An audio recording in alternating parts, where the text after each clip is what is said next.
So let's have a session about advocating Agile on arguing Agile. What does being a good advocate for Agile look like, and what does it mean to you?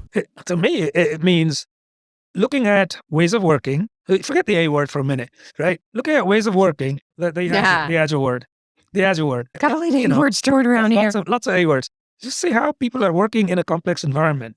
If you don't have a complex environment where there are multiple factors that would be at play for you to achieve an outcome, you don't have to be agile. You can forecast things, and you can pretty much track close to the forecast because things are fairly cut and dry and not complex, not unpredictable.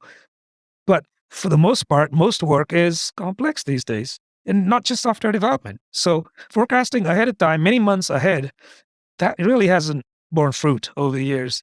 So really what we're saying is, why don't we pivot from that old way of working, learn just enough, and then project out a little more, try a few things out, learn just enough, and keep doing that. That's Agile. So that's the way we're advocating Agile, is not just software development, but just do enough planning and then try things out. What do you think? I think that to advocate for Agile, it almost inherently leads you to some extent, and this may be a strong word to use, for instance, in an organization, but to argue Agile, or certainly to defend it, explain it, you need to be able to define what problems are we trying to solve, right? Are we doing them already in an efficient way? Are we meeting our needs? Are we meeting our budget? Are we getting things out appropriately on time and with great quality to our customers using whatever methods we're using? If the answer is yes to that, well, then we don't need to argue or advocate for anything. But what we find oftentimes, most times, particularly in software, but now we're finding in many more industries, is that the traditional way of doing things, where we're thinking we need to do these long-term plans, very segregated, siloed, lots of handoffs, dependencies, and we're saying, you know what, this isn't efficient. It is less than effective. It's costing us a lot of money, and at the end of it, we're really not getting a quality product or one that our customers are satisfied with. And if any of those things are true for you, then it's time to start advocating for Agile. So there was a podcast we did a long, long time ago where we said speed and effectiveness may not be what your company's going for. Let's say you join a company as a Scrum Master, only because that's the easiest example that I could give here. You join a company and maybe you have some Scrum certifications and experience, and nobody else in the org has any experience or came from companies that practice Agile. Now, wouldn't you be the default advocate in situations like that, where the situations where you've been trained? Wouldn't it be up to you to do things like build consensus and raise awareness, cheerlead? All of the above, really. If the organization is already delivering well to their strategic objectives, then great, right? You don't have a problem that's worth solving here. But if they're not, then you can look at that and say, how can we influence the process to attain a more optimal outcome? And you start peeling away at the existing processes, and you'll probably find, I would posit, that you're peeling away pieces of the current process that are largely waterfall type oriented, where you're doing lots of activity A, hand off to B, hand off to C, etc. I agree, but only in a case where they are satisfied with the way that things are. I think of the companies that I've been at where management lets it be known that if every person on the team is not 100% utilized, they meaning the company, is somehow being cheated out of money. So management spends a considerable amount of time and effort making themselves confident that everyone has enough work.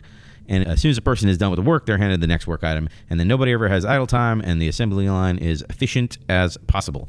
So making the most effective product and making an impact to customers, that's not what management's focus is. I'm trying to illustrate that the things that management is measuring, they're spending less time focusing on whether the customer is happy and more time making sure to squeeze their developers to make sure they aren't secretly working 39.5 hours rather than 40 hours or whatever. I think the part of the difficulty is there's a perceived sense of control in that environment that they're seeking, right? So when they say, well, we have to justify a head count of X, then they have to justify that, right? And so they say, well, we're keeping people busy. We've got an average utilization of 75%. And the question is, why isn't it 85%? So then, yes, down comes the pressure to do more and more and more, but make busy work. It's output is what they're looking for here. I was once in a position where a change to the culture it all came from one discussion between a senior manager in that organization or like a director in that organization and a C-level executive. And the conversation went like this. The senior manager says, hey, my department's doing great. We're all on track with our forecast according to our normal capacity and whatnot. And the C-level, I think this was a CFO, he says, okay, well, what's your normal capacity per employee? And the senior manager said, well, we plan for utilization during our sprints for 6.5 hours per day per developer. And of course, the CFO was like, 6.5 hours? I was like, there's 8 hours in a day. Why only 6.5? Why not 7.5? Because, some things come up and people got to get up in their seat. 7.5 sounds good, right? And the senior manager completely folded and said, yes, sir, whatever you say. And that basically is the story of how that shop went from like sustainable development to like grindhouse development, basically overnight. Because the manager in that story, if we're going to take this back to Agile principles, like he or she, could have been anyone, did not have the courage to stand up and basically folded immediately when they were challenged. So the person in this real example didn't have the courage to raise and question leadership in the conversation when it mattered. But if VPs feel like, okay, look what I've just done. I've increased efficiency by 10%, right? And that's the message up on high. This is why we're talking about this topic. I know we're kind of starting this conversation at a low point where you're with a company that says, why should we be agile? Everything's working fine here. But that's where a lot of companies start though, right? Done it all. I know, but that's that. So yeah, to that point, that's where a lot of companies start. Why do we want change? We're doing fine, right? And before you know it, they're in that same graveyard as Kmart and Sears. Yeah, and then before you know it, you're Blockbuster. Yeah, that's right. Exactly. Yeah. I have a couple of points. I learned this actually in nursing school, and it's funny the alignment that I see across different methodologies, regardless of industry, inside or outside of agile software development makes no difference. That I see the scientific method just being re-explained or redefined or renamed over and over and over again. So in nursing, we had our nursing process, where we would evaluate the patient, make some kind of a diagnosis, then we would do some kind of a treatment or an intervention of some type, and then we would reevaluate. Sound familiar? Okay. So, hey, but we see that, that's the scientific process. It literally is, and that's what Agile is. It's literally is the same thing, but we see this in so many different types of work and things in general in life. We see this when we're making food, we're making a recipe, right? I like where you're going, and I don't want to interrupt your flow, but I have to because I have a funny allegory to what you're bringing up. What I'm used to seeing in software development, where a random VP, which I guess is the equivalent of a random doctor rolling in and saying, oh, no, I know what the problem is. It's this. And like you watch and they don't look at any charts and they don't look at any data. They don't look for any evidence or whatever. And this, like I bring it up because it brings me back to one of my seminal opinions, why I prefer being in product. So in product, since you have the ear of the business, you're sort of a little bit insulated and you can actually ask that question, what makes you think XYZ without the fear of reprisal? I can't even begin to guess the percentage of cultures out there where this kind of thing is okay versus all the companies that randomly questioning your boss or a VP or someone in a VP of sales or whatever. Like it just won't fly in the culture. Actually, now that I think about it, I've been in companies where it doesn't even fly as a product person, come to think of it, but it's less likely that will be the case. What I've found is as long as you've built a good supporting organization around you that really understands and believes in Agile's principles and values, you can lead the culture and anybody should be able to question anything, and that's okay. And I almost don't want to ask this because it's a loaded question, but like in a culture that sees that question as a challenge, if you're being an advocate for Agile, like is there a way that you can soften that blow before you ask that question so you're kind of not looked at that way? I think we have, so this is maybe a good segue. We do have something else on our list of topics today. If you're empowered to say that, or if you're in an environment where you feel empowered to say that maybe there's a better way, or can we question how well we're really doing, right? Then you'll basically have a sense of safety, that you can say that without getting fired or being told, stay in your lane, right? This is not you. Just knuckle down, do your job.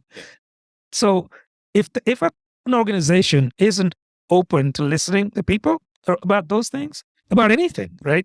How do they get better? It's just a top-down decision at that point. I know best. You're going to do what I'm saying. And then you'll find people at the next tier, I'll put it that way, they will emulate as a leader. And they'll do the same thing to their people, right? They'll just say, do as I'm...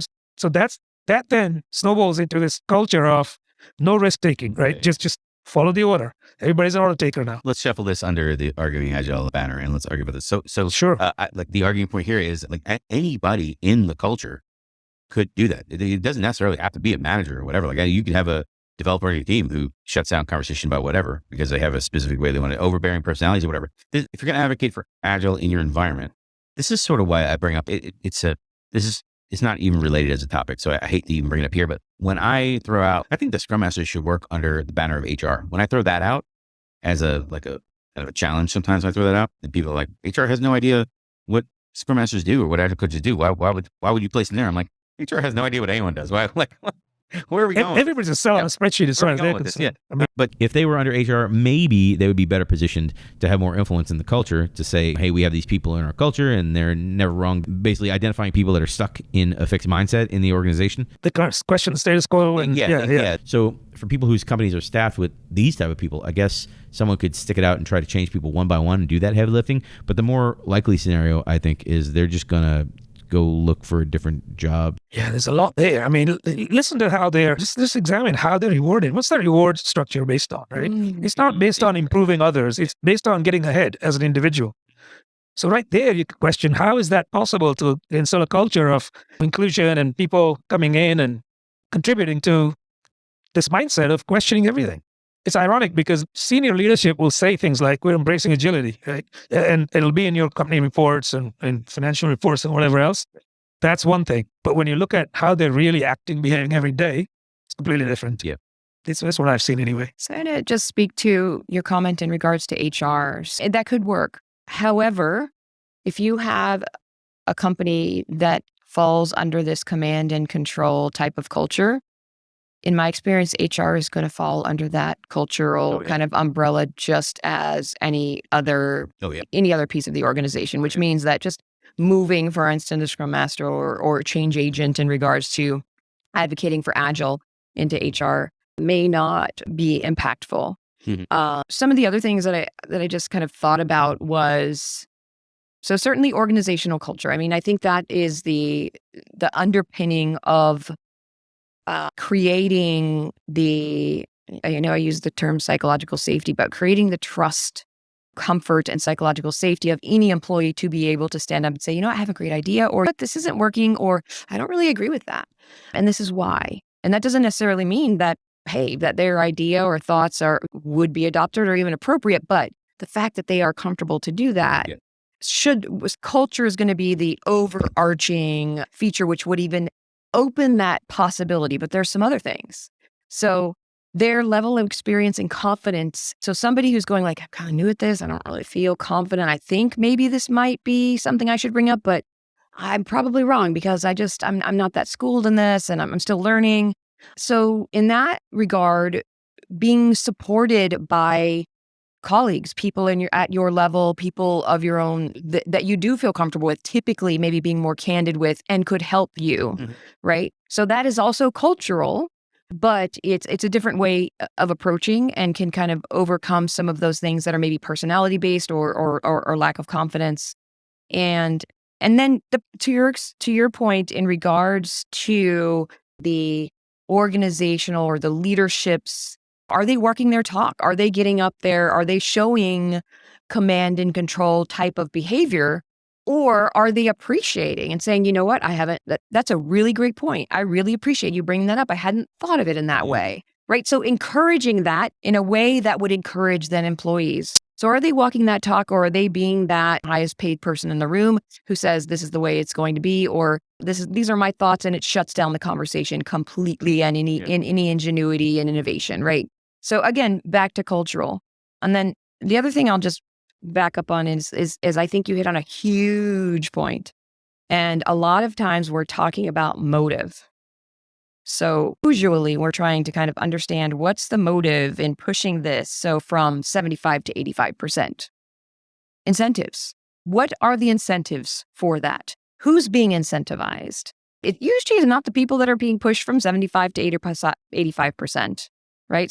So figuring that out, and also being brave enough or comfortable enough, or I mean, some other adjective enough to be able to come to that person and say, what are your real motivations? And are we looking being penny wise and pound foolish here, right? So that you can get your bonus. But does that help our organization over the next year or 5 years, right?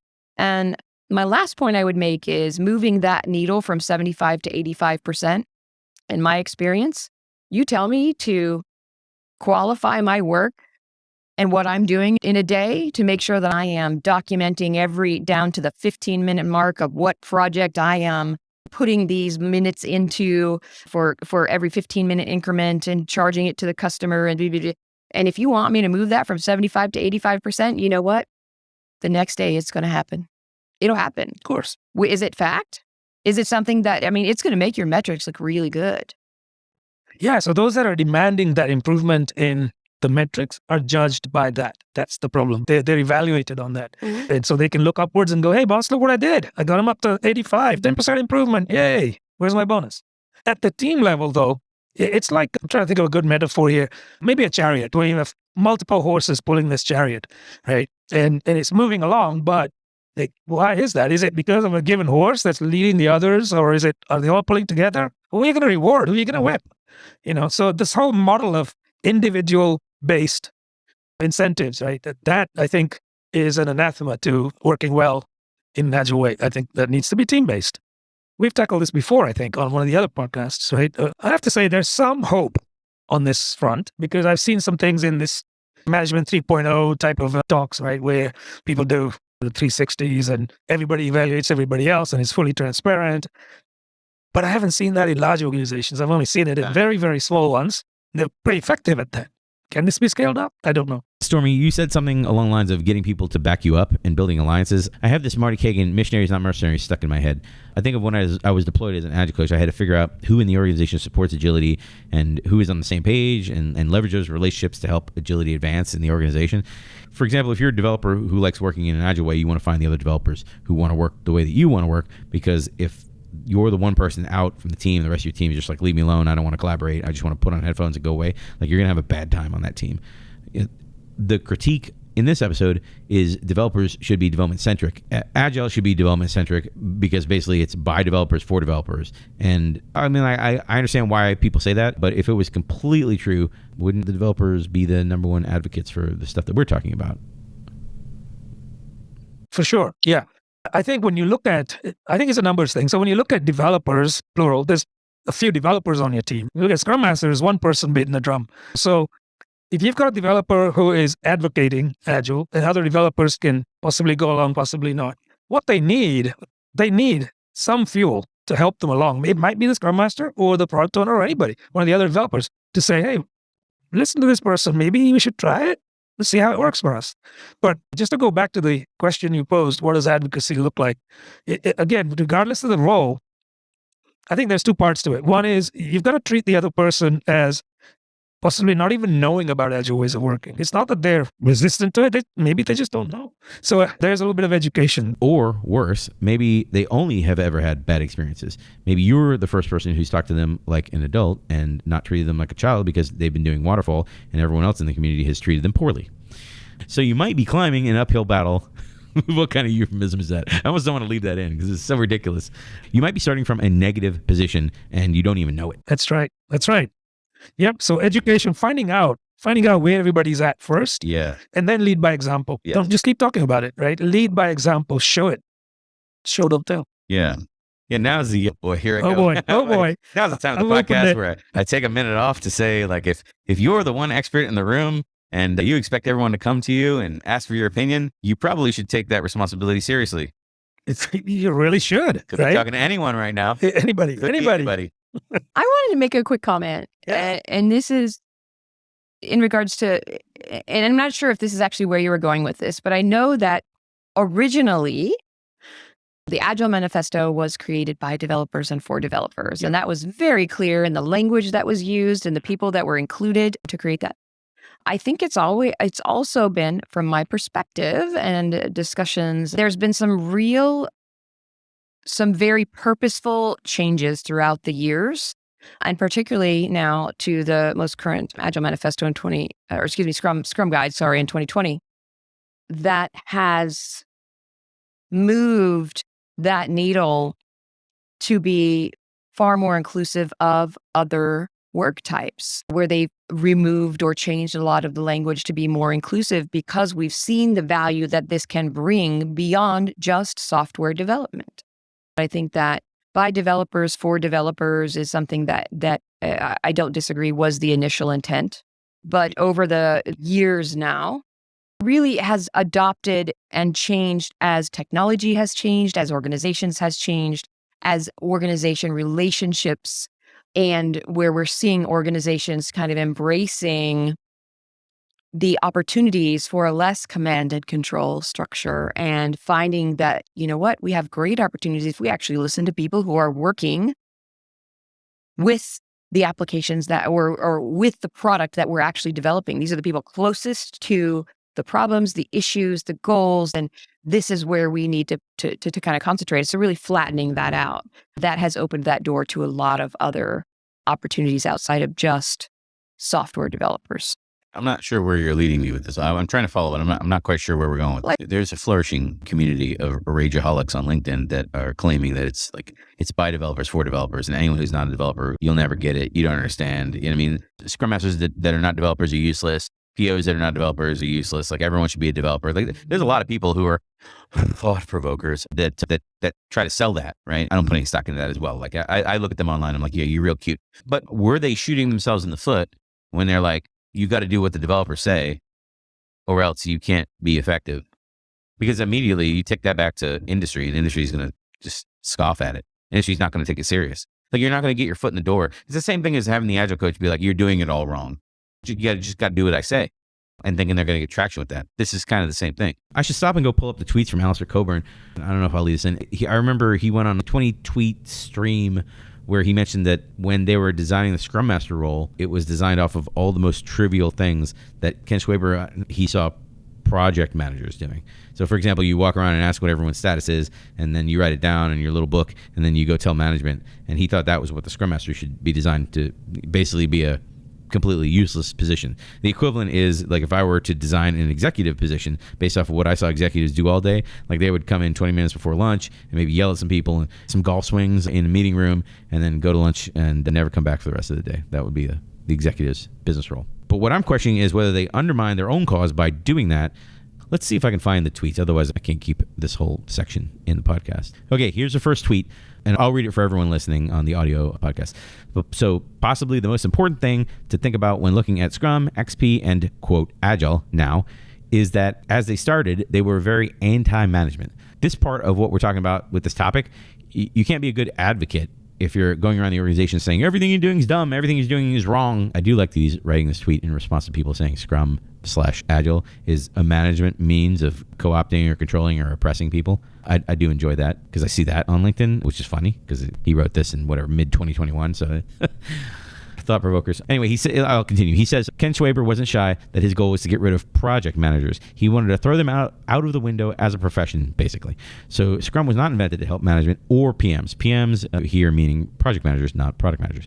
Okay, so buckle up because he continues. The original XP replaced the PM with a junior level tracker person who went around every day and asked people how far they were, that being the perception of what the PMs did with their time.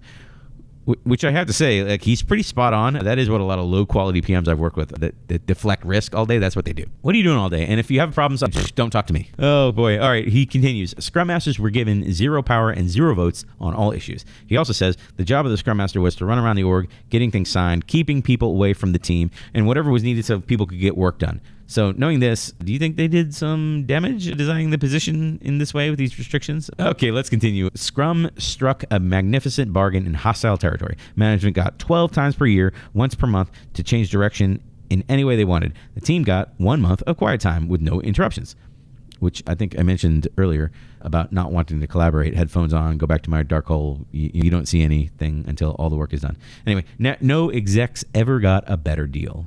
From here on, he continues talking about commitments and why they're bad and other stuff like that. So from what he's saying here in the late 90s, early 2000s, but now we're at a point where management are the people laying down the rules for Scrum and Agile and whatever else is used at the company. So now what do we do? Now, it's not so for product in this space. So I'd also like to point out that Alistair he's a great follow on Twitter. He's very enlightening as well. To get here, I had to read through a year's worth of tweets. So Very interesting. Plus, he posts a lot of like literature and research and stuff like that. That's very interesting to read. I'm amazed how much he tweets. Like he must not be using the app to do it because the interface is so clunky. He's probably just looking at some of the sentences. I think he's using a voice recognition thing to tweet, dictating in basically.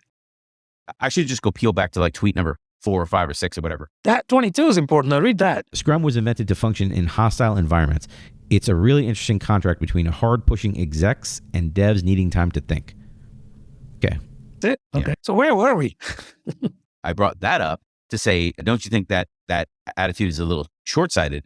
Because if you're designing your framework and you're trying to operate in a hostile environment, how much free rope are you going to get when you're specifically going against the current culture and saying, like, we don't need project managers, we're going to cut them out? Right. They don't usually cut them out. They just rename them. Well, they rename them and they also scale their role down a lot. I just see them rename them, and it's just the same job with no explanation and no training whatsoever. Well, I don't think that's true, though, because a typical project manager, like all the tweets I just read, everything he just explained, I was going to say went on a tirade about everything he just explained in those tweets. I think it's interesting. However, none of that works when the project manager is the one funding and controlling the budget of the project. They're not going to pay for a junior project manager to just be the go around. If they control the budget, they basically can control the process. Yeah, inevitably so. And when they do fund somebody like that, they change the title. It's a project administrator who goes around compiling reports that are asking what's the % done today and is it done yet? That sort of thing. So it's not a project manager because you have to pay managers more money than an administrator. I think you're talking about actually really changing someone from one role to another, where my experience is like, for instance, some safe implementation where they just take a project manager and rename them, or any kind of agile transformation and say, okay, you're a project manager. Well, now you're a scrum master. Here you go. With little to no training. That's what I'm saying. And someone left to figure out, well, how do I do that? I have seen that. To your point, quite often, actually, right? And even with a 2-day class, when they come out, they don't have the mindset change. They're still a project manager, just with 2 days of training. It's just a more In Agile. marketable project Yeah, manager. exactly. Yeah. Right. So what they do is they stick the word Agile, to your point, in front. So now they're an Agile project manager, but they're still project managers. Saying, hey, you can't deploy Scrum unless XYZ. Like that kind of like holding hostage or whatever like that. Okay, well then we're not deploying Scrum. That like, I think like 100% of the organizations I've ever been in, like that would be the response. Like, okay, then we're not going to do it. We'll do something we'll do Kanban badly. Oh yeah. The other thing they do is we say, well, we like the boards because they're visual. Yeah, we don't want to do Scrum. So we'll do this thing called Scrum Band and we'll bastardize both, right? And we'll just say, we'll hide behind this facade of Agile. We make it work for us, right? We make it work for us. We're going to keep changing the rules because that's what we feel like doing. And that's what Agile is, right? Well, let me take a role that I don't know if I really necessarily like playing on the podcast. Like, how do we get past that? You have a strong personality, right? And someone who has influence, right? This is not some random person on the internet like shouting into the void. This is someone whose the voice carries some weight. Like, I mean, some weight, maybe not. Like if they have this attitude, like there's probably other people with this attitude. How can I temper that to bring the message to my organization to make advocates out of my leadership team or out of the key managers or out of people that I need to be online with what I want to do for the transformation? How can I do that at the same time that these personalities are out there? I think the first thing is don't be dogmatic. Be pragmatic. Don't go in there and say, we're going to implement Scrum and here are all the things that Scrum is all about. Look at that and say, how about we try these practices? Don't use the word Agile if you feel like they're going to resist that, then don't use it, right? So tailor the delivery to what's palatable, initially at least.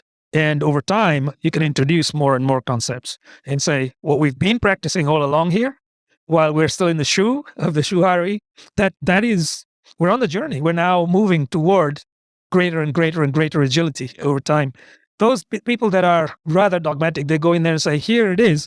And by the way, this is called Agile. And they go, this is very, very prescriptive. What you're telling me is do it this way or no way, right? Okay. This is going to be one of those edits where I wish I didn't jump in. Where is the dividing line between being dogmatic and having an end state vision in mind and pushing them to the end state vision? Because what I think is you're trying to get leadership to, I'm using leadership very loosely. You're trying to get executives to follow you in your vision of, if we do all this, this is the organization that we will look like in the future.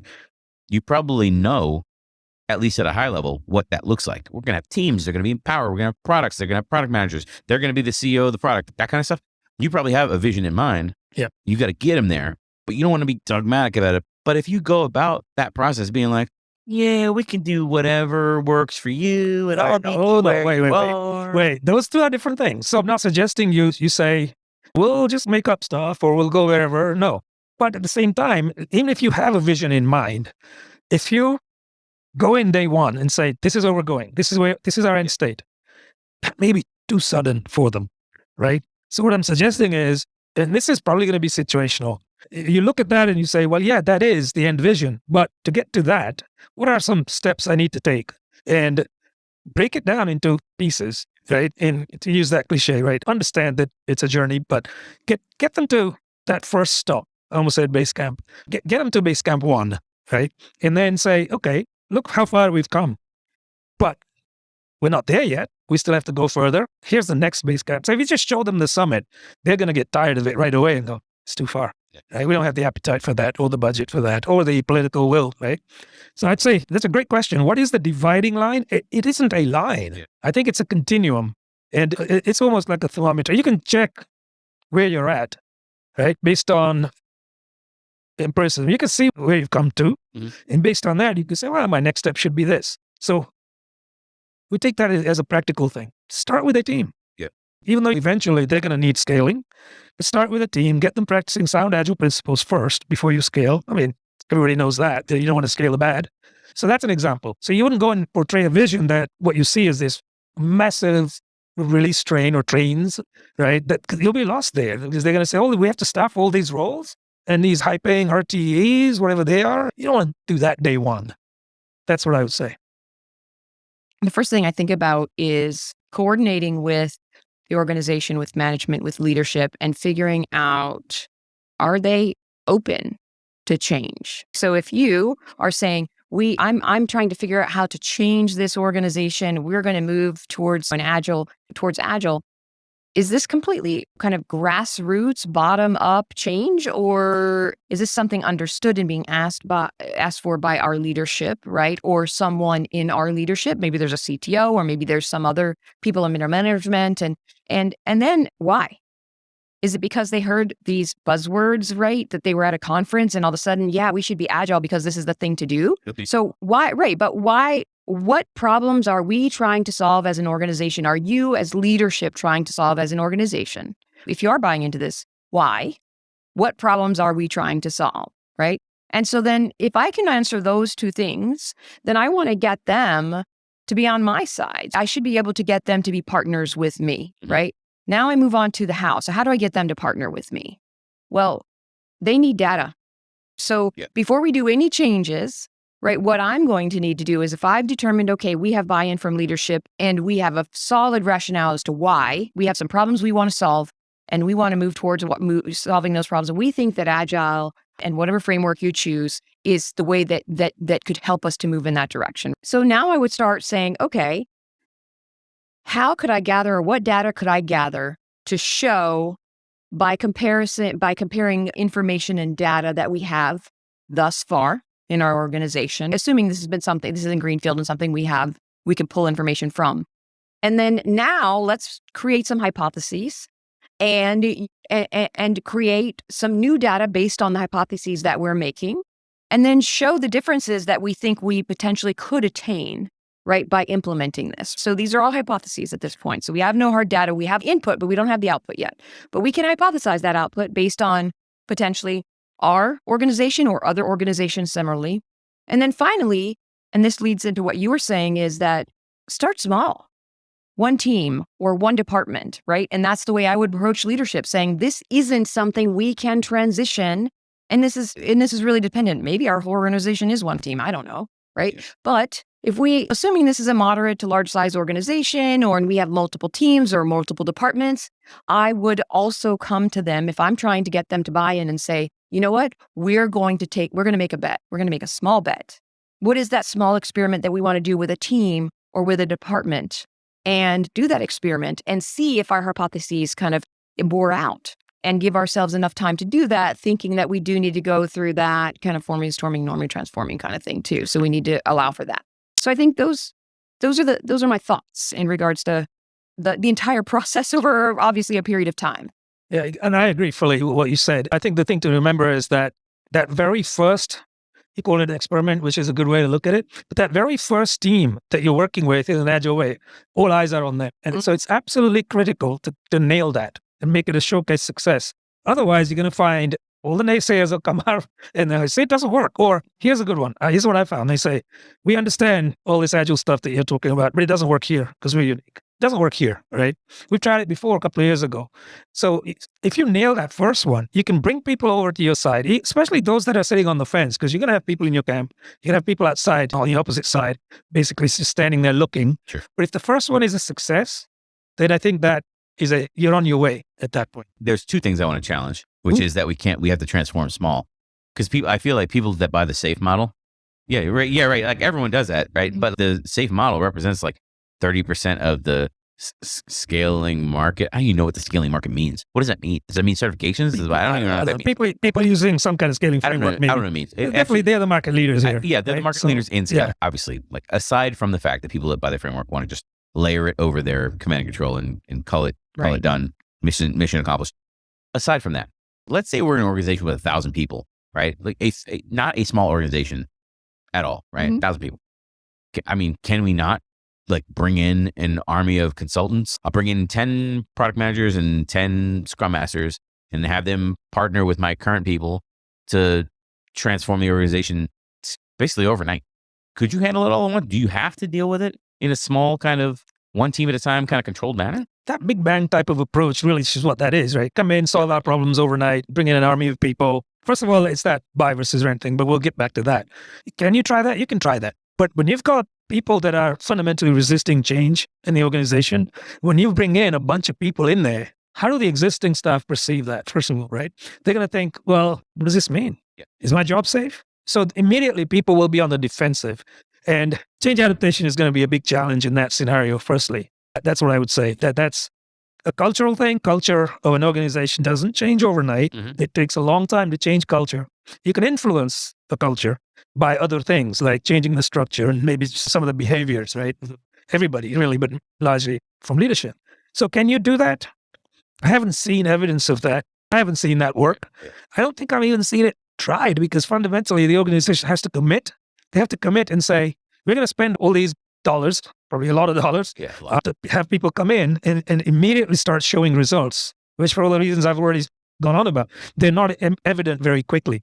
So what does that mean? They'll stop writing the check and they'll say, you failed. Yeah, and they'll fire the organization that's coming in to help them. Good, yeah. Yeah. So I'll respond. And that I would say that in an organization of 1,000 people, we're trying to prove to management leadership that this is a model that's going to benefit our organization.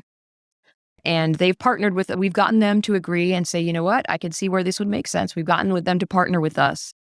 But, and I would caveat with this was saying that context has a lot to do with this. Is this a company that's getting ready to go under unless we make some huge change and we're ready to invest? And so, I mean, so contextually, I think there's a lot to be gleaned from that as to what approach we would make and the buy-in that we have from leadership. So besides that, though, Big Bang, well, I'll use that term, which is something we use a lot in healthcare in regards to transition. But if we're doing Big Bang, we're talking high risk and high cost. A lot to lose.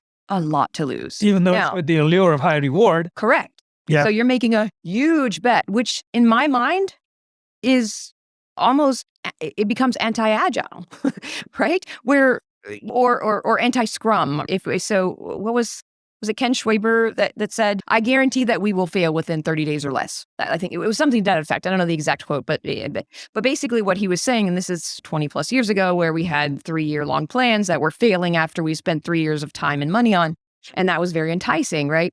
So what I would say is we hear these terms like fail small and fail fast. And that's really where that comes from, is because we were taking these enormous resources where we had time, money spent, and a lot of transition in the market, in the technology that was surpassing what we had planned out in the beginning. And so that would be my argument to that, is to say from an Agile and a Scrum perspective that we want to take a small risk to our organization and a small risk financially, and that would be the benefit to that. Again, I'll go back to my caveat and saying there may be some valid argument to saying, what, Big Bang's the way to go. We're gonna jump in and do this. It's all in because we're getting ready to lose it all if we don't. Maybe. The last thing on here, I don't really know where it fits. When I was talking about like missionaries versus mercenaries, to shortcut me to where I want to go, I want to bring in people who already agree, kind of what you were saying with the management. Like a manager's going to bring in people that already agree with their style and the way they want to do things. Like I am going to seek, if I want to go through a transformation that's effective, I'm going to seek to go pull in people, at least in the short term, at least who have the skills to train, even if I don't plan to keep them, if they're consultants or whatever. I'm going to bring them in and then couple them with my people so that they can teach my people how to do the job that they know how to do for a period of time. I mean, like any job you go to, you need training. So if you're going to go through this transformation, you're going to take all my project managers or scrum masters, to give the worst example that I possibly could give, or all my customer service reps or whatever, or product owners. All X is now Y, right? They're all product owners now. Like, well, they don't know what the job of product owner is. They don't know what advocacy is for a customer. They probably know what it is, but they haven't given labels to it, and they probably are not trained in any kind of certification or any of that kind of stuff. So I'm going to bring in people who have done the job before to sit with them. You're just going to sit next to this person and basically it's not peer programming. It's the product manager equivalent of peer programming. Peer product manager. Yeah. Yeah. Yeah. No, I think that makes sense. So you're a translator. Yeah. Well, you're also a trainer. I mean, you're trainer, advocate, whatever you want to call it. Yeah. Mentor, whatever. Right. But you're helping someone to understand the preconceptions and the biases that they bring in, along with their collective experience in their career, and helping them to figure out where that fits into their current role, and also potentially learning about them over and above what's expected of them, and how those other experiences and in their career or other bodies of knowledge may actually help the organization overarching, and maybe bringing that back up to leadership and saying, hey, did you know? I mean, this could be a really great opportunity for you to tap this resource. I think that model of bringing in expertise to basically catalyze change in your organization, that works really well, because it's not going to happen. If it was going to happen internally, it would have done by now. So bring people in. I wouldn't call them contractors, even though contractually that's what it is. But they're trusted advisors at that point, especially at a higher level, the leadership level. Yes. Partnering with them and really steering them in the direction where they themselves, the executives themselves, are now focusing down in the organization saying, listen to this guy or these people or this company, and we're going to follow what they're saying. So you're going to get less resistance, because now the leadership is directing people to go that way for a period of time. And over that period of time, if you're a responsible consultant, what you would do is you would enable the employees of that organization to be self-running after a while, right? If you're not such a good consultant, you're just vested in yourself. And then when you leave, the change stops, right? And that's not what you want. You want it to be sustainable. And that's probably how you should be rewarded, I would say.